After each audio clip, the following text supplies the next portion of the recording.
സ്ഥലനാമ കൗതുകത്തിലേക്ക് വീണ്ടും സ്വാഗതം. ഇന്ന് നമ്മൾ ചർച്ച ചെയ്യുന്ന ഒരു സ്ഥലനാമം കേരളത്തിലെ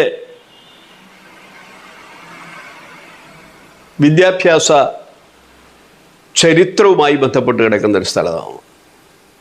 ആദ്യകാലങ്ങളിൽ പ്രത്യേകിച്ച് 1817 ആദ്യമായി പൊതുവിദ്യാഭ്യാസത്തിൽ സർക്കാർ ഇടപെടുന്നത്. അതിനു മുമ്പ് ഈ എഴുത്തച്ഛന്മാർ നടത്തിയിരുന്ന കളരികൾ, എഴുത്ത് കളരികൾ, തെക്കൻ കേരളത്തിനെ സംബന്ധിച്ചിടത്തോളം ആണെങ്കിൽ ആശാന്മാർ നടത്തിയിരുന്ന കുടിപ്പള്ളിക്കൂടങ്ങൾ തുടങ്ങിയവയായിരുന്നു ആദ്യകാലത്തെ വിദ്യാഭ്യാസത്തിനുള്ള ഏക മാർഗം. അപ്പോൾ അന്ന് അവിടെ ആൺകുട്ടികളും പെൺകുട്ടികളും 5 വയസ്സാകുന്നതോടുകൂടി ഈ കളരികളിൽ പഠിക്കാൻ പോകും. അന്ന് പഠിക്കാൻ ചെന്നു കഴിഞ്ഞാൽ 5, 6, ഒരു 8 വയസ്സ് വരെ പെൺകുട്ടികൾക്ക് വിദ്യാഭ്യാസം എഴുതാനും വായിക്കാനും കണക്ക് കൂട്ടാനും പഠിച്ചു കഴിഞ്ഞാൽ പിന്നെ പഠിപ്പിക്കുന്ന കലാരൂപങ്ങളാണ്. അതായത് തിരുവാതിരകളി, പിന്നെ കോൽക്കളി തുടങ്ങിയ കളികളാണ് അന്ന് പെൺകുട്ടികളെ പഠിപ്പിച്ചിരുന്നത്. കൈകൊട്ടിക്കളി തുടങ്ങിയ കളികളാണ്. എന്നാൽ ആൺകുട്ടികളെ സംബന്ധിച്ചിടത്തോളം ഒരു 10, 11 അല്ലെങ്കിൽ 12 വയസ്സാകുമ്പോൾ ഇയാൾ നേരെ കളരി അഭ്യാസത്തിലേക്ക് തിരിയുകയാണ്.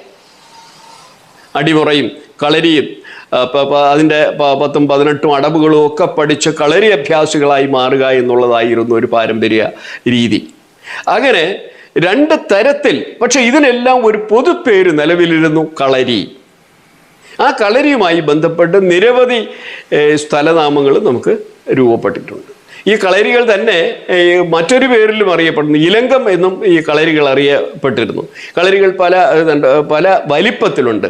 12 അടി ഇലങ്കം, 21 അടി ഇലങ്കം, 46 അടി ഇലങ്കം, 57 അടി ഇലങ്കം എന്ന് പറയുന്ന നിരവധി ഇലങ്കങ്ങളുടെ വിസ്തൃതിയും വലിപ്പവും വിദ്യാർത്ഥികളുടെ എണ്ണവും അനുസരിച്ച് അതിനെ പല രീതിയിലും അറിയപ്പെട്ടിരുന്നു. അങ്ങനെയാണ് 47 അടി ഇലങ്കം, 57 അടി ഇലങ്കം, 36 അടി ഇലങ്കം എന്നൊക്കെ പറഞ്ഞ് നിരവധി ഇലങ്കങ്ങൾ രൂപപ്പെട്ടു വന്നത്. ഈ ഇലങ്കങ്ങൾക്ക് ഉള്ള ഒരു മറുപേരായിരുന്നു കളരി. ഈ കളരികൾ പലതും പിന്നീട് പൊതുവിദ്യാഭ്യാസ സമ്പ്രദായമായി മാറി. ഈ സാമാന്യ അക്ഷരാഭ്യാസത്തിൽ നിന്ന് കളരി അഭ്യാസത്തിനെ വേർപെടുത്തി അത് പട്ടാള രീതിയിലേക്ക് മാറി. 1741 വരെ കേരളത്തിലെ ഒരു രാജാക്കന്മാർക്ക് സ്ഥിരം പട്ടാള സംവിധാനമില്ലായിരുന്നു. 1741 കുളച്ചൽ യുദ്ധത്തിൽ തിരുവിതാംകൂറിലെ മാർത്താണ്ഡവർമ്മ ഡച്ചുകാരെ തോൽപ്പിക്കുന്നതും ആ ഡച്ചുകാരിൽ നിന്ന് 22 പേരെ പിന്നെ തടവുകാരായി പിടിക്കുക. അതിൽ 2 പ്രമുഖരായ 2 ഓഫീസർമാരുണ്ടായിരുന്നു. ഒന്ന് യുസ്റ്റേഷ്യസ് ഡിലനോയി എന്നും രണ്ടാമത്തേത് ഡുവൽ ഷോട്ട് എന്നും.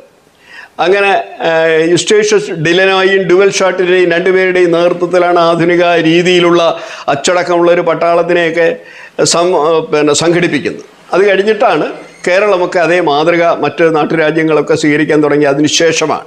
അതിനു മുമ്പ് സാധാരണത്തിൽ ബാഹ്യമായ ഭീഷണികളെ നേരിട്ടിരുന്നത് ഈ കളരികളിൽ, സ്വകാര്യ കളരികളിൽ അഭ്യാസം നടത്തിയിരുന്ന കളരിയാശാന്മാരെ വിളിച്ചുകൂട്ടി യുദ്ധത്തിന് അയക്കുകയായിരുന്നു പതിവ്. ഇത് കഴിഞ്ഞതിന് ശേഷമാണ് ഒരു സ്ഥിരം സംവിധാനം, രാജ്യത്തിൻ്റെ സ്ഥിരം പട്ടാള സംവിധാനം രൂപപ്പെട്ട് വരുന്നത്. അപ്പോൾ ഈ സ്ഥിരം സംവിധാനം രൂപപ്പെട്ട് വന്നതോടുകൂടി ക്രമേണ കൊണ്ട് ഈ കളരികൾ, എഴുത്ത് കളരികളല്ല, നമ്മുടെ ആയുധ കളരികൾ, അഭ്യാസ കളരികൾ പലതും അന്യം നിന്നുപോയി. പലരും പലതും പഠിക്കാൻ തന്നെ അതിൻ്റെ ആവശ്യമില്ലാത്തൊരവസ്ഥ വരികയും കളരികൾ പലതും പൂട്ടിപ്പോവുകയും ചെയ്തു. ഈ കളരികൾ പലതും പൂട്ടിപ്പോയി എങ്കിലും ആ കളരികളുടെ പേരിൽ നിരവധി സ്ഥലനാമങ്ങൾ കേരളത്തിൽ അങ്ങോളം ഇങ്ങോളം നിലനിൽക്കുന്നുണ്ട്. അതിലൊരെണ്ണമാണ് നമ്മുടെ മലപ്പുറം ജില്ലയിൽ തിരൂർ താലൂക്കിൽ പെരുവണ്ണ പഞ്ചായത്തിലെ ഒരു സ്ഥലമുണ്ട്, ക്ലാരി.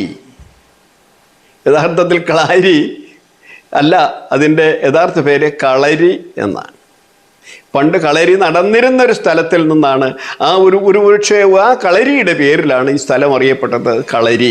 ആ കളരി പറഞ്ഞ് ക്ലാരിയാക്കി. നമുക്ക് അങ്ങനെ വളരെ എളുപ്പത്തിൽ കാര്യം പറഞ്ഞു തീർക്കാൻ വേണ്ടി നമ്മൾ പലതും പല പ്രയോഗങ്ങൾ നമ്മുടെ വാമൊഴി വഴക്കത്തിൽ വരുത്താറുണ്ട്. ഒരു ഉദാഹരണത്തിനാണ് വിളക്കിലി മംഗലം എന്നൊരു സ്ഥലമുണ്ട്. ഈ വിലക്കിലി മംഗലം എന്ന് പറയുന്നത് നമ്മുടെ തിരുവല്ലായിൽ ഒരു നമ്പൂരി ഇല്ലത്തിൻ്റെ വേണം വിലക്കിലി മംഗലം. ആ വിലക്കിലി മംഗലം എന്ന് പറയുന്ന മഠം ഇരുന്ന സ്ഥലവും ആ പേരിൽ അറിയപ്പെടും. പക്ഷേ ഇന്ന് വിലക്കിലി മംഗലം അറിയപ്പെടുന്ന മറ്റൊരു പേരിലാണ്, വിലക്കമം എന്നാണ്. അതുപോലെ കുറ്റിയാർ മംഗലം എന്നൊരു സ്ഥലം നമ്മുടെ നെയ്യാറ്റിൻകര താലൂക്കിലുണ്ട്, അത് അറിയപ്പെടുന്നത് കൊറ്റാമം എന്നാണ്. അതുപോലെ തന്നെ തിരുവനന്തപുരം ജില്ലയിലെ ബാലരാമവർമ്മപുരം എന്നറിയപ്പെടുന്ന ബാലരാമപുരമാണ്. വർമ്മയെ നമ്മളങ്ങ് കളഞ്ഞു. കാര്യം എളുപ്പത്തിന് നമ്മൾ പറയാൻ വേണ്ടി സ്ഥലനാമങ്ങളെ ചുരുക്കുന്ന ഒരു രീതി നമ്മുടെ വാമൊഴി വഴക്കത്തിനുണ്ട്. പാർത്ഥിവശേഖരപുരം പാർത്ഥിവപുരമായി ചുരുങ്ങുന്നത് അങ്ങനെയാണ്. അങ്ങനെ നിരവധി സ്ഥലനാമങ്ങൾ. അതുപോലെ തന്നെ മഹാബ്രാഹ്മണം, അതിനെ നമ്മൾ ചുരുക്കി മാപ്രാണമാക്കി മാറ്റിയിട്ടുണ്ട്. അപ്പോൾ ഇങ്ങനെ നിരവധി സ്ഥലനാമങ്ങൾ നമ്മൾ ചുരുക്കി വാമൊഴി വഴക്കത്തിന് സൗകര്യപ്രദമായിട്ട് മാറ്റിയിട്ടുണ്ട്. ഇതുപോലെ നമുക്ക് അറിയാവുന്നൊരു സ്ഥലമാണ് ഹിരണ്യസിംഹനെല്ലൂർ എന്നൊരു സ്ഥലമുണ്ട്.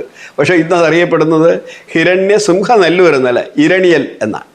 അക്കൂട്ടത്തിൽ കളരിയെ നമ്മൾ എളുപ്പത്തിലേക്ക് മാറ്റിമറിച്ചു, ക്ലാരി എന്നാക്കി. അതാണ് മലപ്പുറം ജില്ലയിലെ പെരുവണ്ണ പഞ്ചായത്തിലെ ക്ലാരി എന്ന സ്ഥലനാമം.